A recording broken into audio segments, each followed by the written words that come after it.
Okay, we got another question over here. Yeah, I was going to ask if any of you guys will not go to a certain place in your, in any of your films or in any of your works. I will go every place needed. Has there ever been anything you've said, this is too much, I'm not going to do this? There's one thing I won't do.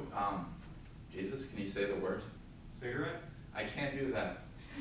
That's it, but I will do everything else. I've eaten maggots, I've, fucked 12-year-old girls, and like stuff that it's horrifying. Not really. No, not really. I mean, it's for the movie, of course, but I will do everything else, but that's the only thing that weirds me out. What, smoking? Yeah, it freaks me out. I don't know. It's weird. I don't know. I can't get over it. But I've eaten, handfuls of maggots, and I mean they're good, like crunchy, like rice, and it's good. No, it was rice, right? No, they were maggots.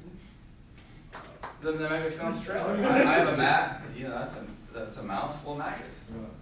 And my asshole is on screen, like flashing, pulsing. It's like it's my ultimate fuck you to the media, It's not something I really want to do, but it's like, if I'm going to do the independent thing, you may as well go the run. Here I am with my camera, like, this is weird, but, it works. Anything too much for you, Greg, you won't do? There isn't anything that I wouldn't do in one of my films, but I would never do something in a film that I didn't want to do. So, I mean, I might have more mainstream taste than some of these guys. I like to be subversive, but within the context of a film that's pretending to be a little more mainstream. I think when you're self-distributing or when you're working closely with a distributor, it helps a lot to be outrageous, beginning to end. That's not quite my thing. A lot of my friends worship Fred's films. They're too brutal for me. I like a little bit of fantasy. I like to have a little bit of fun with my horror.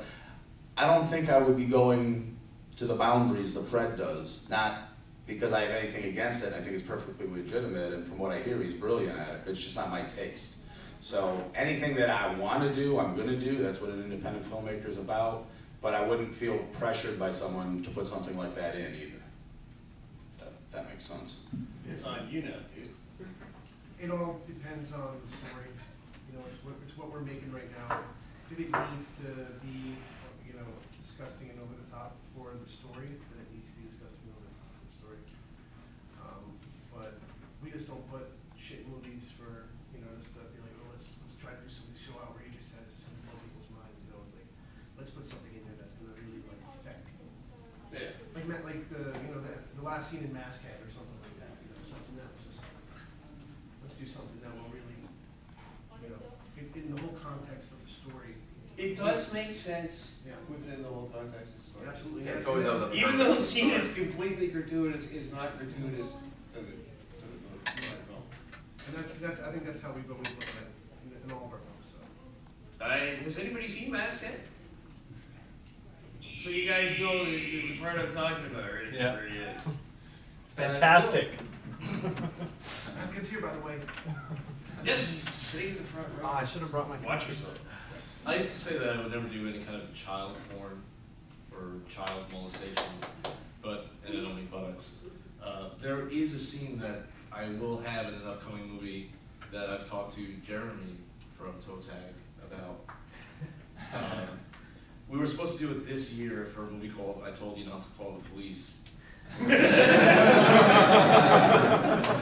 in which a pregnant woman is being raped, and during the rape, the rapist, to just add insult to injury, is asking if he could kill two birds with one stone, maybe get penetration into the unborn child. And the fans are just cringing.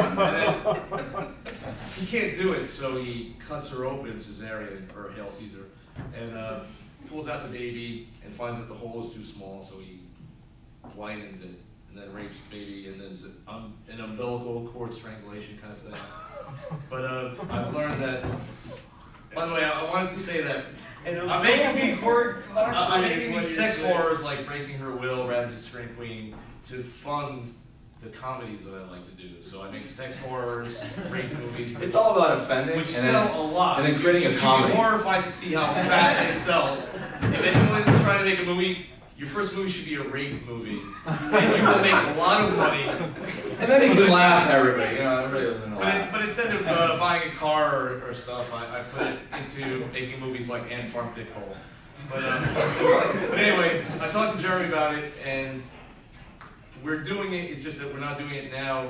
I'm waiting until I build up the capital, and then it's going to be a gore movie, which not only will Jeremy do, but he will sort of direct and make sure that the shots are to his specs, because he has a very special way of presenting his gore.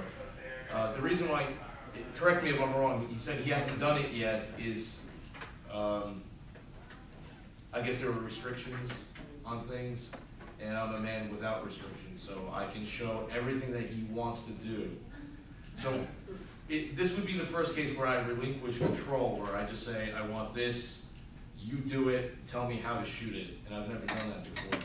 But yeah, child porn or child molestation, I guess, has a new meaning in that sense, right? We'll do like the best directors of all time never directed an effects sequence in their life. You know, I mean, like Nightmare on Elm Street.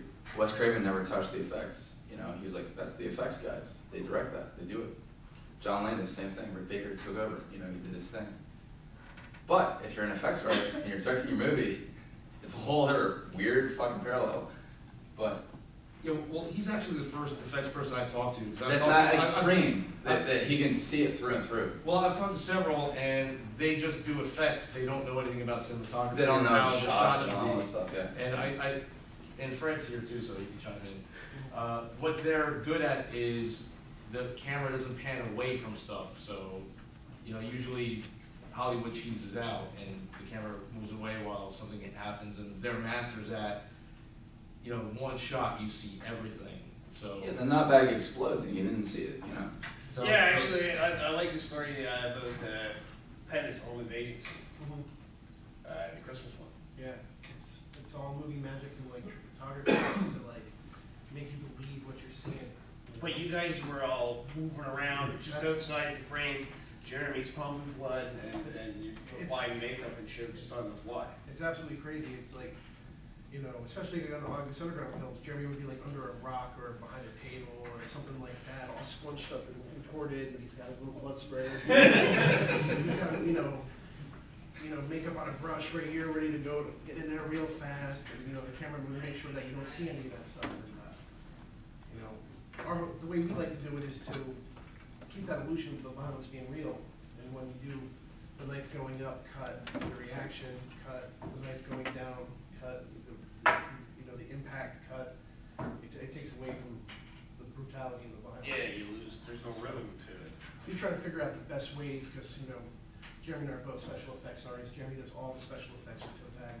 So, you know, we have an understanding, me as a director and him as a special effects artist. And the same thing with what Mike was saying, like, when it comes to the effects and things like that, you know, Jeremy comes in, you know, we discuss it, and he just goes in and handles it.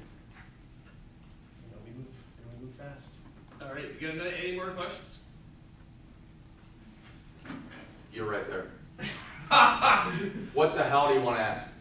I've already been talking to you guys all the time.